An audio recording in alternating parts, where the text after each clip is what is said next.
할렐루야. 오늘은 9월 11일 월요일입니다. 오늘 우리에게 주신 하나님 말씀은 열왕기상 4장 1절에서 2절의 말씀입니다. 솔로몬 왕이 온 이스라엘의 왕이 되었고 그의 신하들은 이러하니라. 사독의 아들 아사리아는 제사장이요. 아멘. 지난 시간 솔로몬의 지혜로운 재판을 통해서 지혜는 하나님으로부터 오는 것이기에 하나님 말씀을 잘 듣고 그 말씀에 귀를 기울여 순종하는 것이고 지혜임을 우리는 알 수 있었습니다. 또한 사실 솔로몬이 구했던 것은 지혜를 달라고 하지 않았죠. 솔로몬은 하나님께 주님 내가 듣는 마음을 주십시오 라고 했을 때 하나님께서 그것을 네가 지혜를 구하였다 라고 말씀하셨습니다. 이처럼 우리가 솔로몬이 지혜로운 왕이라고 여겨졌던 이유는 그가 똑똑하거나 총명해서가 아니라 하나님의 마음과 하나님께서 하시고자 하는 말씀을 듣고자 하는 듣는 마음이 있었기 때문입니다. 여러분, 오늘 본문을 보면은 솔로몬이 왕으로 즉위하면서 우리 이스라엘을 치리할 때 사람들을 세우는 일이 나오는데요. 정치, 행정적인 조직의 그런 기술들과 이런 일들을 함께 해나갈 동역자들을 함께 지정하는 것을 우리는 알 수 있습니다. 이런 본문은 이런 기술을 통해서 솔로몬의 태평성대가 물론 그의 지혜로부터 시작된 것이지만 그러나 그것은 결코 솔로몬의 혼자의 힘이 아니라 동역자들의 동역을 통해서 이루어지는 것을 우리는 살펴볼 수 있습니다. 솔로몬은 자신이 받았던 그 지혜를 통해서 이런 새로운 시대를 열어갈 함께 사람들을 세우고 또한 모집하였는데요. 이것은 하나님께서 그 솔로몬을 통해서 하나님 나라를 어떻게 세워가는 것에 대한 예표를 보여준다고 할 수 있겠습니다.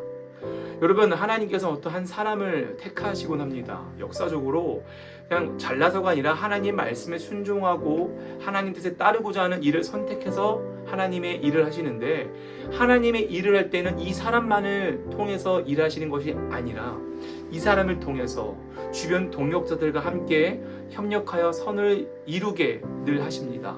예를 들어서 그것은 바울도 우리는 들 수 있습니다. 바울에게도 실라와 디모데와 같은 동역자를 하나님께서 붙여주셨습니다. 다윗에게는 300용사가 있었습니다. 모세에게는 아론과 훌이 있었습니다. 하나님께서는 늘 어떠한 인물을 내세우시지만 또한 그에게 동역자들도 허락하시는데요. 이것은 하나님의 나라는 이런 사람들의 동역을 통해 이루어지는데 여러분, 이렇게 동역을 할 때 필요한 게 있습니다. 뭐가 필요하냐면 바로 희생과 절제가 필요하죠. 나 혼자서 일하면 그냥 내 마음대로 하면 됩니다.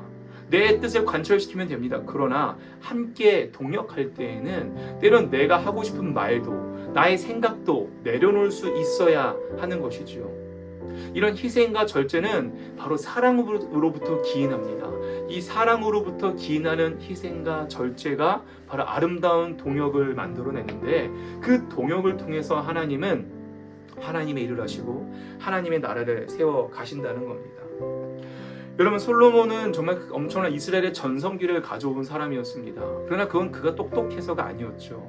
성경은 곳곳에서 말하고 있습니다. 솔로몬이 이후에는 조금 안타까운 모습을 보이기도 하지만 솔로몬이 정말 전성기에 다다르는 시절을 지낼 때에는 하나님이 그와 함께 하셨다고 이야기하고 있습니다.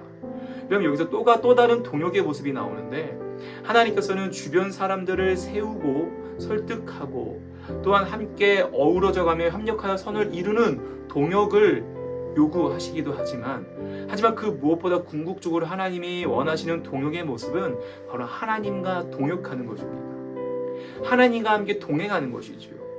여러분, 이것이 우리의 궁극적으로 나아가야 할 그리스도인의 모습일 것인데 사도 바울은 교회를 얘기할 때 이렇게 표현하고 합니다. 예수 그리스도를 머리로 우리가 그의 손과 발 지체가 되었다. 이건 그 교회라는 거예요. 여러분, 그런데 왜 예수님께서 왜 굳이 우리라고 하는 이 인간을 손과 발로 사용하실까요? 우리가 정말 필요하셨을까요? 여러분, 손과 발이 없이 머리가 뭘 할 수 있겠습니까? 그러나 여러분, 이것은 예수님께서 전능하지 않다는 것이 아닙니다. 그 전능하신 주님께서 우리와 함께 동역하기를 원하신다는 겁니다. 여러분, 조금 냉정하게 말씀드리면 하나님은 우리가 필요하지 않으십니다.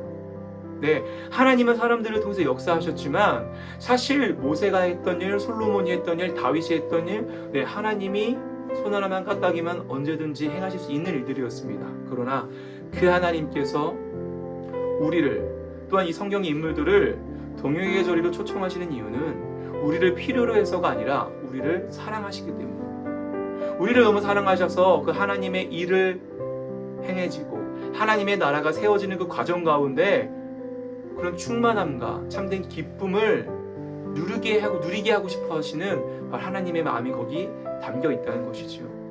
사랑하는 성도 여러분, 오늘 솔로몬이 사람들을 세우면서 이스라엘을 치리해 가는 과정을 보면서 하나님께서는 우리에게도 반드시 하나님의 일을 할 때 귀한 동역자들을 허락하실 줄 믿습니다. 이런 우리 주변에 있는 사람들을 주님께서 붙여주신 동역자라 여기시며 그들에게 환대와 때론 사랑으로 기인하는 희생과 절제를 통해서 협력하여 선을 이루시길 소망합니다. 또한 더 나아가 궁극적으로 하나님과 동역할 수 있는, 그래서 하나님 나라를 세워가는 기쁨과 충만함을 경험하며 오늘 하루 살아갈 수 있는 저와 여러분 되시길 주님의 이름으로 축복합니다. 기도하겠습니다. 하늘에 계신 우리 아버지여, 이름이 거룩히 여김을 받으시오며 나라가 임하시오며 뜻이 하늘에서 이루어진 것 같이 땅에서도 이루어지이다. 오늘 우리에게 일용할 양식을 주시옵고 우리가 우리에게 죄 지은 자를 사하여 준 것 같이 우리의 죄를 사하여 주시옵고 우리를 시험에 들게 하지 마시옵고 다만 악에서 구하시옵소서. 나라와 권세와 영광이 아버지께 영원히 있사옵나이다. 아멘.